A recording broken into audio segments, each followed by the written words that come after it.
बिस्मिल्लाहिर्रहमानिर्रहीम। अस्सलाम वालेकुम स्टूडेंट्स, होप सो कि आप खैरियत से होंगे। मेरा नाम है उसामा शहाब और आप लोग देख रहे हैं YouTube channel physics with Usama Shahab Malik. तो स्टूडेंट्स, हम लोग एफएससी की सीरीज का आज एक नया लेक्चर लेके आए हैं और ये यूनिट नंबर 3 का लास्ट लेक्चर है। और अगर इसकी बात की जाए तो ये लॉन्ग क्वेश्चन के हिसाब से बहुत ज्यादा इंपॉर्टेंट लॉन्ग क्वेश्चन है। यूनिट नंबर 3 के अंदर से मैंने टोटली आपको दो लॉन्ग क्वेश्चन बताए हैं। एक प्रोजेक्टाइल मोशन, जिसका हम ऑलरेडी लिंक मैं आपको शेयर कर दूंगा कमेंट बॉक्स के अंदर। प्रोजेक्टाइल मोशन पे मैं डीप 2 वीडियोस बना चुका हूं। आज हम लोगों ने जिस चीज पे वीडियो बनानी है वो है हमारे पास इलास्टिक कोलिजन।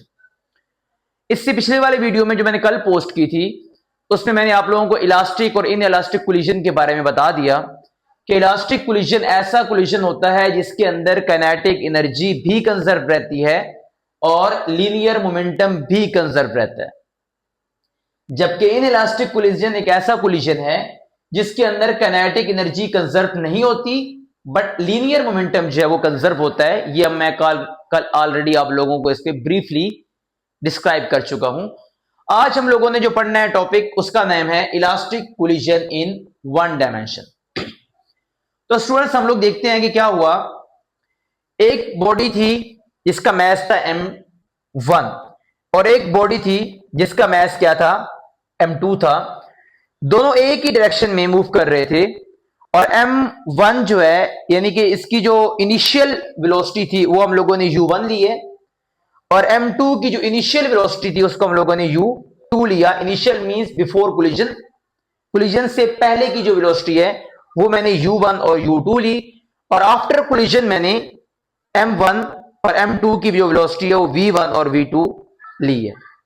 कोलिजन कैसे हुई कि आपको पता होना चाहिए। कल मैंने आपको एक लेक्चर के अंदर ब्रीफली बताया था कि u2 की जो स्पीड होगी वो कम होगी और u1 की स्पीड जो होगी यानी कि पहला वाला ज्यादा स्पीड से आ रहा होगा दूसरे वाले के पीछे, तो ये आके यहां पे कोलाइड हुई और कोलाइड होने के बाद दोनों सेम डायरेक्शन में चल पड़े और जो इनकी डायरेक्शंस थी और इनकी जो स्पीड थी वो क्या थी, v1 एंड v2।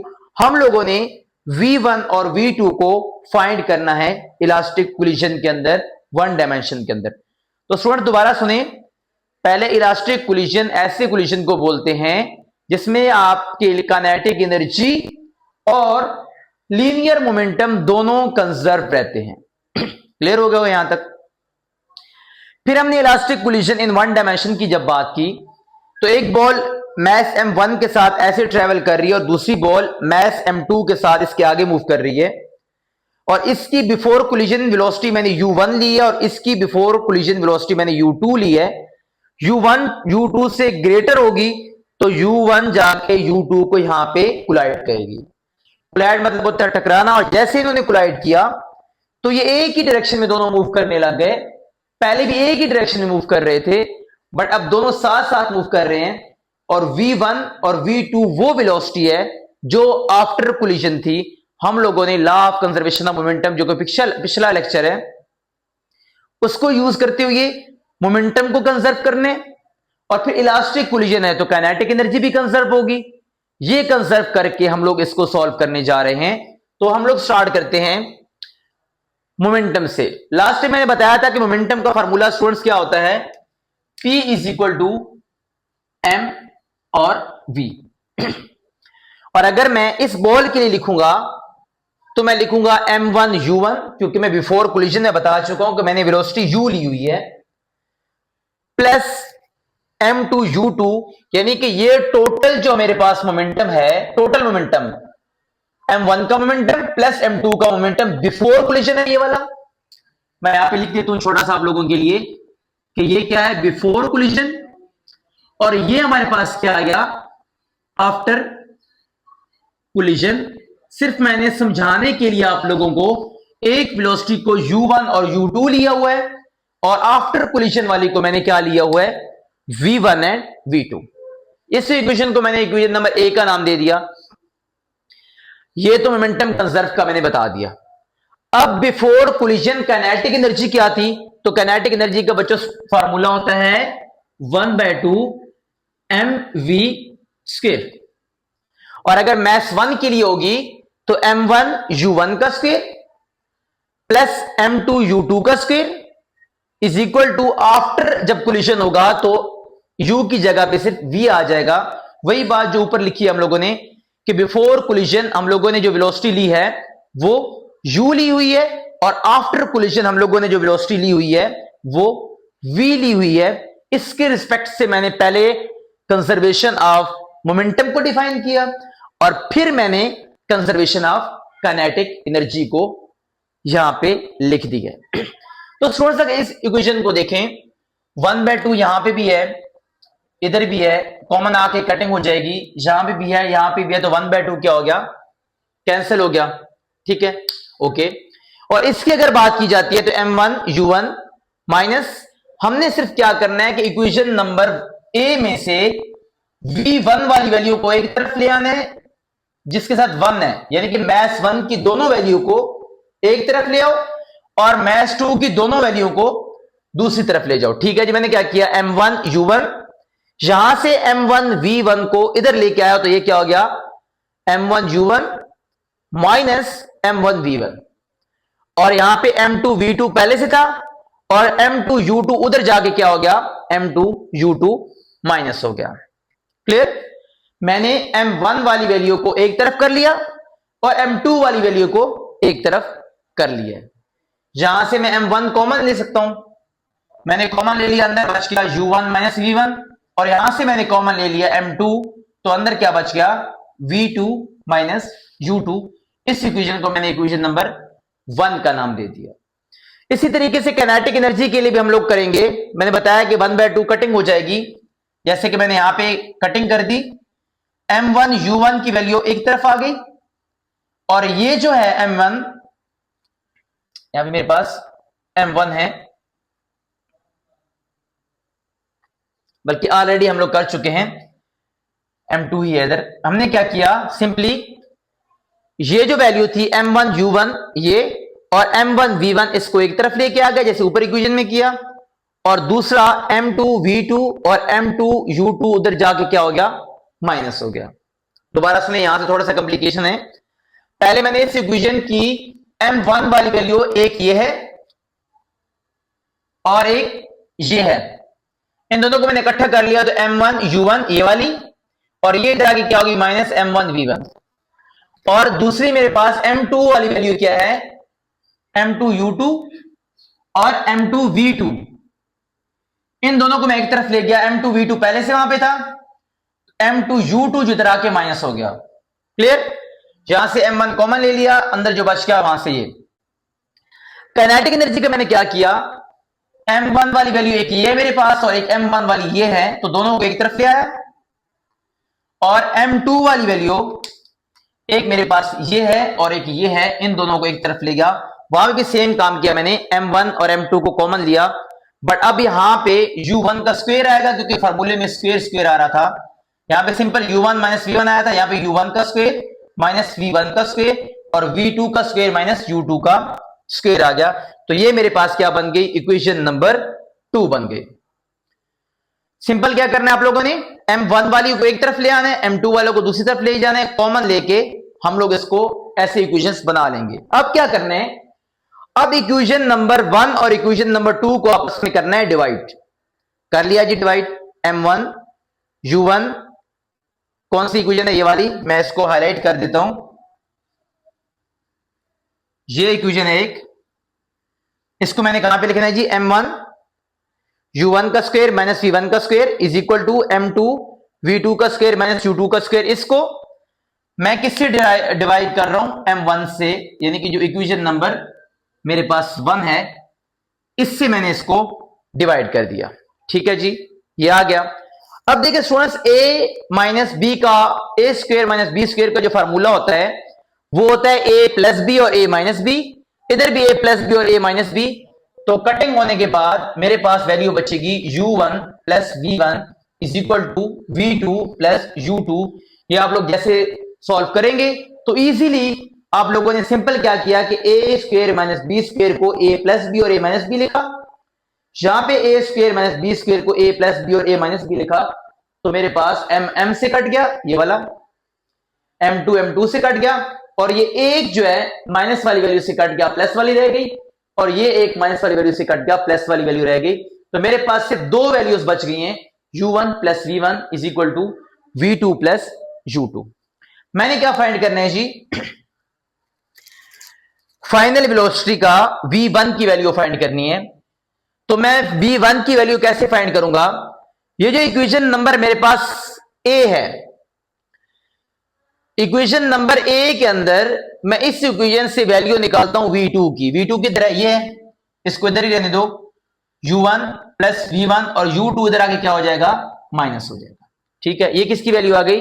v2 की। मैंने लिखा put in equation A.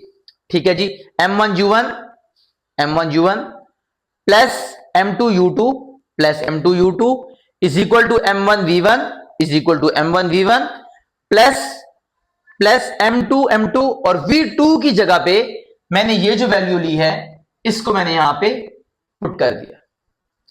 Okay तो स्टूडेंट्स क्या हुआ? m1 u1 plus m2 u2 is equal to m1 v1 plus m2 u1 multiply हुआ, फिर m2 v1 और फिर m2 u2। ये हमारे पास वैल्यू हमारे पास इस तरीके से मल्टीप्लाई होके आ गई है। ठीक है जी, हमने क्या किया? हमने v वाली वैल्यू को अलग करना है, क्योंकि मैंने v1 की वैल्यू फाइंड करनी है। तो v वाली वैल्यू एक ये है और एक ये है।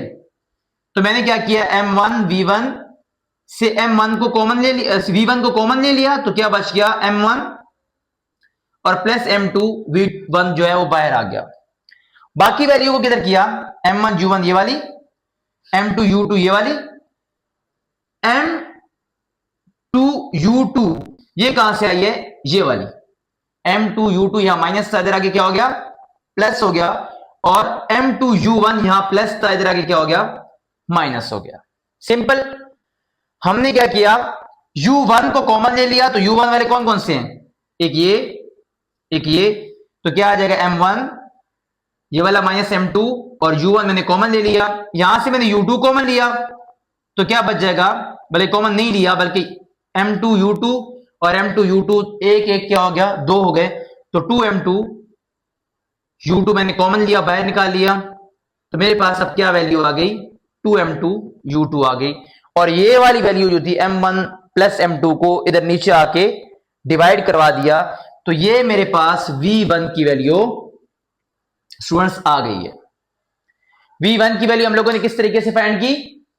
इस इक्वेशन में से v2 की वैल्यू निकाली, इस इक्वेशन के अंदर पुट करने के बाद v1 वाली वैल्यूज को एक तरफ करके v1 कॉमन ले लिया, और बाकी वैल्यूज को दूसरी तरफ करके जो चीज यहां पे बच रही थी उसको डिवाइड करवा के वैल्यू को फाइंड कर लिया।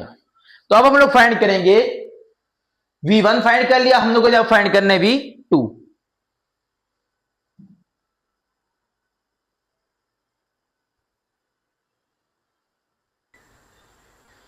तो अभी स्टूडेंट्स हम लोगों ने पहले v1 की वैल्यू फाइंड कर ली थी ऑलरेडी। कहां से फाइंड की थी? इसी फार्मूले में से मैंने v2 की वैल्यू निकाली और इक्वेशन नंबर 1 के अंदर पुट की, a के अंदर पुट करने के बाद मैंने v1 की वैल्यू निकाल ली। अब सेम, बिल्कुल सेम, पहले मैंने किसकी निकाली थी? v2 की। अब मैं v1 की निकालता हूं, तो ये u1 इधर आके क्या हो जाएगा?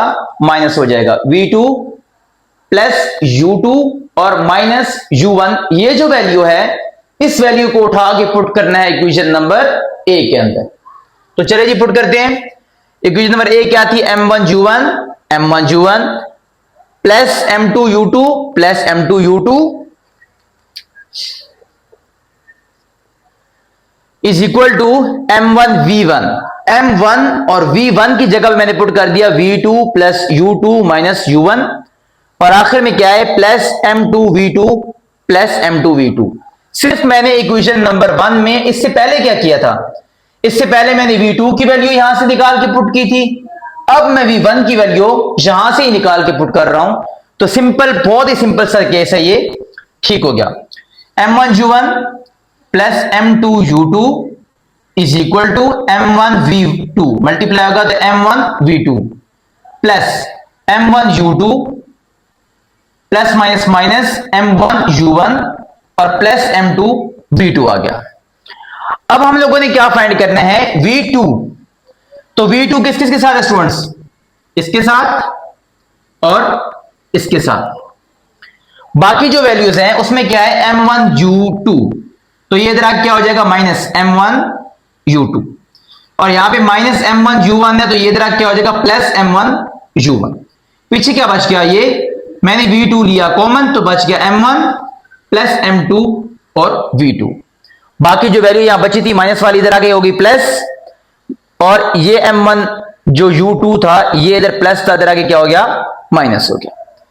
अब देखिए मैंने जो ब्लू कलर जिसके नीचे हाईलाइट किया है, ये भी M1U1 है और ये भी M1U1 है, तो ये क्या बन जाएगा 2M1U1। और साथ में मेरे पास क्या आ जाएगा, दूसरी तरफ क्या हुआ, U2 एक जैसा है, U2 मैंने ले लिया कॉमन, अंदर बच गया M2 और माइनस M1। ओके, और ये जो M1 प्लस M2 था ये इधर आके दोनों के नीचे डिवाइड हो गया।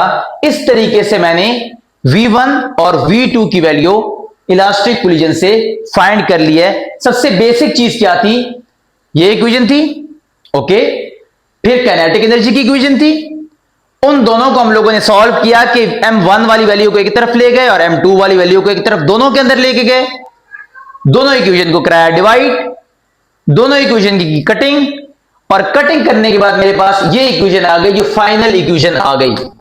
फिर इसमें से मैंने V1 की वैल्यू निकाली, इक्वेशन ए में पुट की तो मुझे V2 की वैल्यू मिल गई, यहां से V2 की वैल्यू निकाली, इक्वेशन ए में पुट की तो मुझे V1 की वैल्यू मिल गई। तो V1 और V2 की वैल्यू हम लोग फाइंड कर चुके हैं। सो नेक्स्ट हम लोगों ने अब क्या करना है, इसके बाद हम लोग कुछ केस डिस्कस करेंगे और यह टॉपिक हमारा यहां पे फिर एंड हो जाए।